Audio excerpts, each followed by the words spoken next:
मैत्रिणींनो, स्वागत आहे तुमचं माझ्या या चॅनलवरती। आणि आज काय झालं माहिती का, आज माझं पूर्ण गोंधळ झालेला आहे। जसं की मी त्या दिवशी पण बघा ब्लॉग केला होता, त्यावेळी पण असं झालं होतं आणि आता पण असं झालेलं आहे।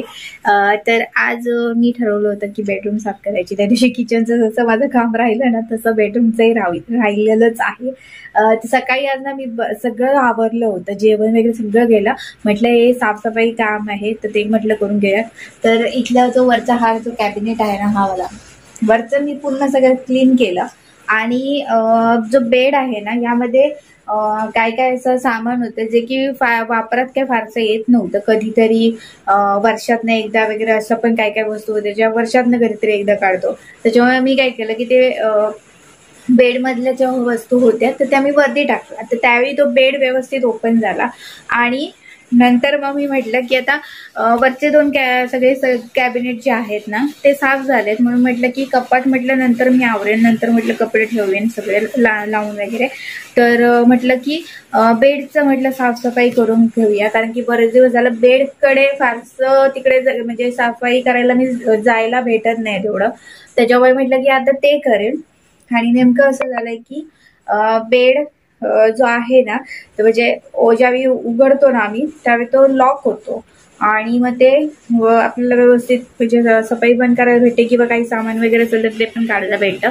पण आता त्याचं असं झालंय की त्याचा लॉकचा प्रॉब्लेम झालाय आणि तो लॉकच होत नाही, आणि लॉक नाही झाला तर मी काही साफसफाई वगैरे करू शकत नाही। त्याच्यामुळे हे काम माझं आता राहिलंय। सकाळी मी ब्लॉग पासून वगैरे काही सुरुवात नव्हती केली, कारण की माझी कामं होती आणि ना ब्लॉग करायला गेलं ना की माझी कामं ना राहतात आणि उशीरही होतो, कारण मग ते एकीकडे लक्ष असणार की ते कॅमेरामध्ये दिसतंय की नाही आणि एकीकडे माझं काम असं सगळं चालू होतं। म्हणून मी म्हटलं की ब्लॉगला वगैरे आज सकाळपासून सुरुवात नको करूया, नंतर म्हटलं ब्लॉगचं बघूया, पहिल्यांदा कामं आवरून घेते। पण आता ह्या बेडच्या अशा ह्याच्यामुळे माझा कामचं हे तर राहिलंय। तर आता दुसरं जे लॉक आहे त्याला म्हणजे त्याला दोन्ही साईडने लॉक आहेत, पण आम्ही एकच लॉक लावलं होतं। पण आता जे दुसरं जे लॉक आहे ते तसंच आहे, आम्ही वापर नाही केलाय। त्याच्यामुळे आता ते काढून लावावं लागणार आहे, पण ते मला जमणार सारखं नाहीये। त्याच्यामुळे जिथपर्यंत नवरा येत नाही तिथपर्यंत काय होऊ नाही शकत, आता बघूया कसं काय ते। त्याच्यामुळे माझा बेड साफ करायचा राहिलाय। मी ना असं ठरवते ना की हे मला काम करायचं तर ते काम होतच नाही, दुसरंच काहीतरी होणार। तर आता म्हटलं की जाऊ दे, आजचा हा वेळ मी असाच हे केलेला आहे। काय करतोय मी, कुठे नाही झाली आहे।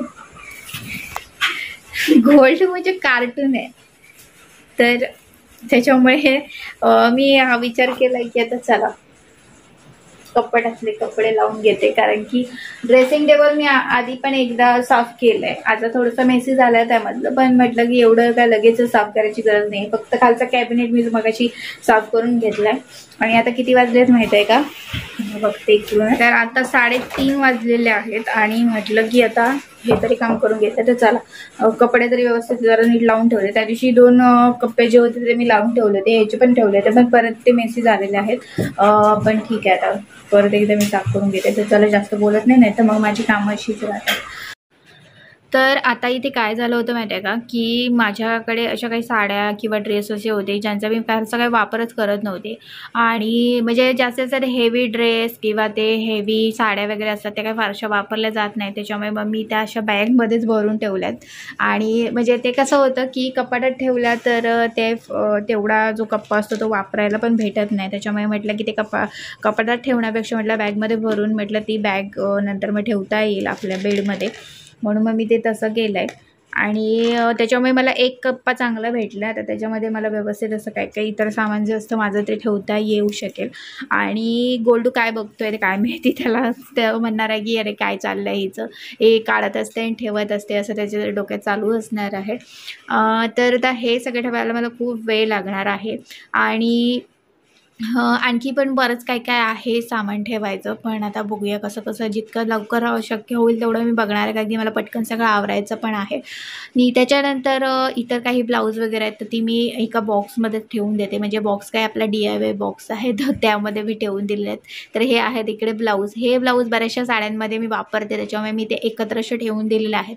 म्हणजे मला ते बरं पडतं की कुठची साडी काढली आणि त्याला मॅचिंग यातला ब्लाऊज शोधला की काम माझं होऊन जातं। तर अशा प्रकारे हे ब्लाऊज आहेत आणि जे बाकीचे डिझायनर जे ब्लाऊज आहेत ते मी वेगळ्या ठिकाणी असे ठेवलेले आहेत, म्हणजे मला पटकन ते भेटू शकतात. आणि आता बरंचसं कपाट मी आवरत आलेली आहे. तरी पण एका साईडच्या साड्या ज्या आहेत त्या मला लावायच्या आहेत. पहिल्यांदा मी साड्या त्या हँगरला लावायचे, पण मला असं वाटायला लागलं की हँगरमध्ये ते साड्या लावल्या की ते जास्त साड्या ज्या असतात त्या कपाटात राहत नाही, त्याच्यामुळे मग मी ते हँगर आता काढूनच ठेवलेले आहेत. आणि एक मला वाटतं 4च साड्या असतील की आम्ही हँगरला लावले, आणि बाकीच्या मी अशाच ठेवलेल्या आहेत. आणि आता 5 वाजलेत मला हे सगळं काम आवरेपर्यंत. त्याच्यानंतर परत मला जेवणाचं बघायचं होतं. आणि आज मी इकडे घोट्याची जी वेल असते ना बघा, जिला काटे असतात बघा, आणि ती आपल्या पायाला वगैरे लागली तर चांगलंच हे होतं, तर त्याच घोट्याच्या वेलची मी भाजी बनवणार आहे. तर ही घोट्याची वेल ना, म्हणजे कोवळी जी असते तीच तुम्हाला घ्यायची आहे आणि त्याची असे ना दोरवे काढायचे आहेत बघा, वरचे मी तुम्हाला दाखवत आहे इथे काढून. तर आणि त्याच्यानंतर तिची भाजी बनवायची, जशी आपण पालेभाजी बनवतो ना त्याचप्रमाणे बनवायची, आणि खूप छान लागते भाजी याची. गेल्या वर्षी आम्ही पहिल्यांदाच ही बनवली होती भाजी. मला माहीत पण, म्हणजे आम्हाला कोणालाच माहिती नव्हतं की ह्याची भाजी बनवतात ती, पण गेल्या वर्षी आम्ही खाल्ली होती आणि ती छान झाली होती भाजी. त्याच्यामुळे मग ह्यांनी ती परत घेऊन आले, म्हणजे हे शिवडावच्या धबधब्यावरती तिकडे गेले होते ना, त्यामुळे ते घेऊन आले तिकडून ना भाजी ती. आणि मग मी म्हटलं की आज आता बनवते. तर आता इथे बनवायला पण घेतलेली आहे आणि अगदी सोपी आहे पण छान लागते. आता यामध्ये मी डाळ टाकणार आहे, जी आपली चणा डाळ असते ना ती टाकणार आहे आणि छान लागते भाजी. अगदी मस्त बारीक चिरून घ्यायची आणि त्यामध्ये डाळ टाकली का आणखी सुंदर लागते. आणि ही भाजी ना भाकरीसोबत भारी लागते आणि आम्हालाही खूप आवडते भाजी, त्याच्यामुळे ती केलेली आहे इथे. आणि काही सीझनमध्ये अशा रानभाज्या भेटतात, आता पावसाळी सीझन आहे म्हटलं ती अशा प्रकारच्या रानभाज्या आपल्याला भेटतात, तर त्या खायला पण पाहिजेत. खरं तर आपल्याला लवकर अशा भाज्या कधी कधी मिळत नाही, मार्केटमध्ये वगैरे भेटतात म्हणा, पण प्रत्येक वेळी त्याच टायमिंगला अगदी आपण जाऊ असं पण नसतं. पण म्हटलं की आता ही भाजी आपल्याला दिसली आहे तर म्हटलं आपण आणायची आणि म्हटलं करायची पण. तर यासाठी आज भाजी बनवली आहे. त्याच्यानंतर मला लगेचच भाकरी पण बनवायची आहे आणि इथे मी मीठ टाकायला विसरली होती, तर मी आत्ता टाकलं आहे. ते कधी कधी असंच होतं माझं, मी विसरले की मग मी नंतर टाकलं आहे. ठीक आहे, आता यामध्ये मी फक्त ओलं खोबरं आहे ते टाकणार आहे. बाकी भाजी आपली काय मस्तपैकी रेडी झाली आणि छान झाली होती भाजी.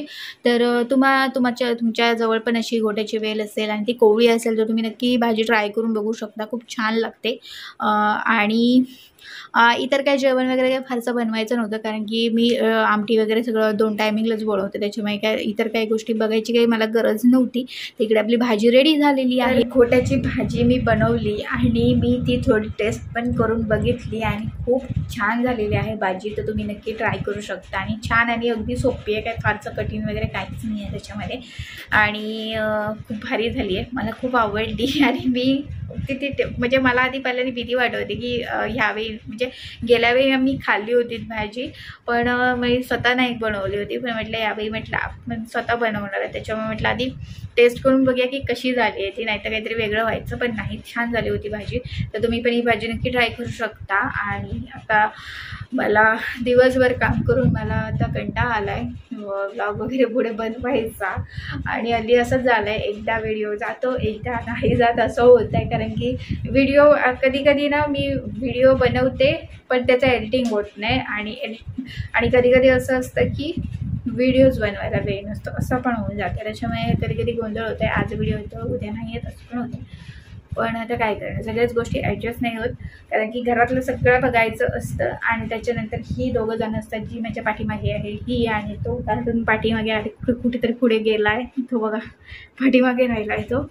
तर ते दोघं जण असतात, त्यांचे बरेच मूड असतात की हे असंच पाहिजे ते तसंच पाहिजे.